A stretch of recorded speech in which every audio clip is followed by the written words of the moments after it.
Let's take a break from everything that's happening in the world today. Let's look at the beauty around us. Spring's upon us, things are blooming. Let's take a little while and let's relax, calm down, and enjoy life. This one's kind of interesting. It has two varieties of blooms.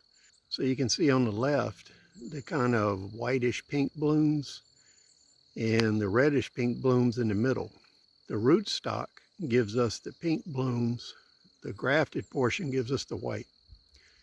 The rootstock sent up some shoots, which was not expected, but it's kind of interesting.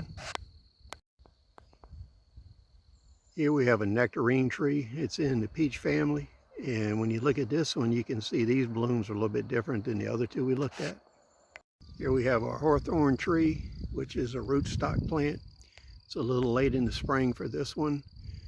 Its white blooms are starting to give way to the leaves, so it's kind of turning green. Got all these flowers coming up in the yard. Here's some residual strawberries we had left over from last year. They made it through the winter.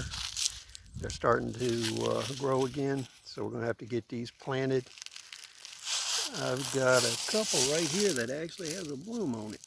You can see they're starting to bloom already. Here we have a Forsythia. It's starting to bloom out. Always has these beautiful yellow blooms. They actually last quite a while. This thing was the first thing that actually bloomed in our area. We got a small magnolia tree we planted about 10 years ago. They grow really slow around here. They're just starting to get all these purple buds. The red buds are just starting. So we're just starting to get our red bud blooms. About 10-12 miles from here, they're about finished because it's a little lower in elevation and cool and warmer. At one time, I thought about doing a Christmas tree farm here. We're a little lower in elevation than where you'd normally do that, but I've seen some successful ones in the area. What we did is planted about 5 of these, and this tree is about 14-15 years old, and it's probably 30 feet tall.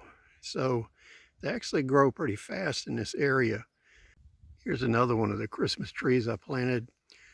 You can plant this variety on slopes, hillsides, and they grow really well and they hold the soil. So you can use a lot of your farm area where you can't grow other stuff because it's too steep, and you can actually grow these Christmas trees.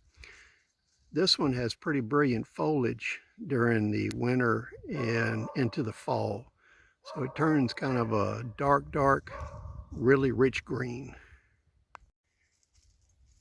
So this is the biggest of the Christmas trees I planted. All of these, including this one, are around 14 years old. And this one is probably 35-40 foot wide and about 40 foot tall. So they grow pretty quick and they work good in this environment.